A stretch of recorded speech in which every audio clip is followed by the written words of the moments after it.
Eto na nga mga chong, marami tayong basketball updates. Coach Richard Del Rosario, may inamin ngayong makakatapat nila ang San Miguel Beermen. Barangay Ginebra versus San Miguel Beermen. Game 1 prediction. Sino nga ba ang yamado? Sino ang dehado? Ngayong araw nga mga chong ay magsisimula na ang semifinal series at unang ang magbabakbakan itong mag-sister team na San Miguel Beermen at Barangay Ginebra. Sa tapatan ng dalawang kupunan na yan ay marami ang nagsasabi na San Miguel Beermen ang yamado dahil sa kanilang front court position at lamang na lamang sila pagdating sa individual talent. Pero kung titingnan nating mabuti ay match na match lang yung dalawang kupunan. Meron lang konting advantage yung San Miguel, which is yung kanilang front court position sa pangunguna ni Junmar Fajardo. Kaya naman, ano-ano nga ba yung mga kinakailangan gawin ng Barangay Ginebra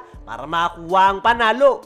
Unang-una sa kanilang listahan ay kailangan nilang maipakita yung kanilang aggressive na panimula. Umpisa pa lang ay kinakailangan na ng Barangay Ginebra na bumakbak agad dahil hindi nga nila po pwedeng pabueluhin ang San Miguel Beermen dahil once nga na magsimula yung kanilang mainit na simula ay alanganin ang Ginebra dahil possible na magtuloy-tuloy yan hanggang dulo. Kaya bago pa mag-init ang San Miguel Beermen ay kailangan na agad ng Barangay Ginebra na ipakita ang kanilang pinaghandaan. Sunod sa importanteng kinakailangan gawin ng Barangay Ginebra ay sila dapat ang magsiset ng tempo ng laro. Alam naman natin mga chong kung ano yung weakness ngayon ng kupunan ni Coach Tim Cone, which is yung kanilang front court position. Kaya naman napaka-importante na sila ang magsiset ng tempo ng laro at hindi nga nila po pwedeng payagan ang San Miguel Beermen na idaan sa loob ng painted area. Once nga na binagalan ng San Miguel ang laro ay expect nyo na si Junmar Fajardo ang tatrabaho sa ilalim. Kaya kung mangyayari nga yan mga chong ay isang malaking problema para sa Barangay Ginebra dahil tanging si Japet at Jody Vance lang yung kanilang naaasahan pagdating sa loob ng painted area. Madaling may tutulak ni Junmar si Japet, si JDV naman ay expected na hindi tatagal sa laro. Kaya naman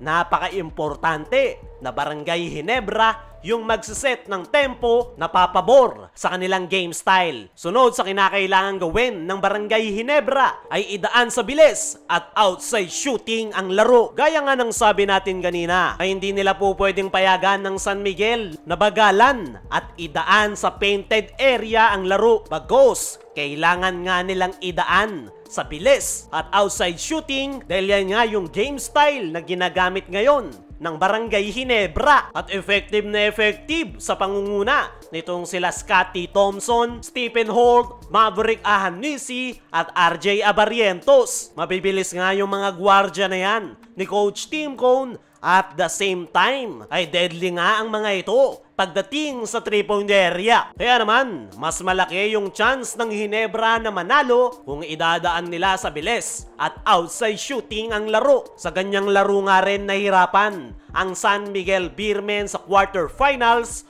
kontra Converge Fiverr-Xers. At paniguradong nasilip na yan ni Coach Tim Cone dahil present nga ito sa mga laro ng San Miguel nitong mga nakaraan. Sunod sa kinakailangan gawin ng Barangay Ginebra ay ang kanilang defensive game plan. Hindi nga basta-bastang depensa ang kinakailangang maipakita ng Barangay Ginebra dahil kilala naman natin ang San Miguel Beermen from starting 5 to bench ay puro star player. Halos lahat ng position ay meron silang maaasahan. Kaya naman, kailangang maglatag ng matinding defensive game plan ni Coach Tim Cone para mapigilan yung opensa ng San Miguel. Pero meron niyang isang player, si Coach Tim Cone, na po pwedeng maasahan sa depensa. Yan ay walang iba kundi itong kanilang pesky defender na si Stephen Holt. Maganda nga ang ipinapakitang depensa ng nasabing Ginebra guard, lalong-lalo na against sa mga import na kanilang nakakalaban. At ito nga yung po pwedeng maasahan ni Coach Tim pagdating sa depensa. Sunod sa kinakailangan gawin ng Barangay Ginebra ay total team effort. Isa yan sa pinaka-importante ngayong semifinals. Total team effort ang kanilang kinakailangan maipakita dahil hindi nga po pwedeng isa lang o dalawa yung kanilang aasahan sa opensa, lalong-lalo na pagdating sa depensa. Dahil gaya nga ng sabi natin kanina, maraming talented players ang San Miguel. At panghuli sa kinakailangan gawin ng Barangay Ginebra ay umiwas sa turnovers. Yan nga yung kinakailangang iwasan ng Barangay Ginebra. Dahil ngayong San Miguel ang kanilang makakarap sa semifinal series, ay kinakailangan nilang maipakita ang kanilang almost perfect performance at wala ngang espasyo para sa turnovers. Dahil po pwede nga mag-capitalize dyan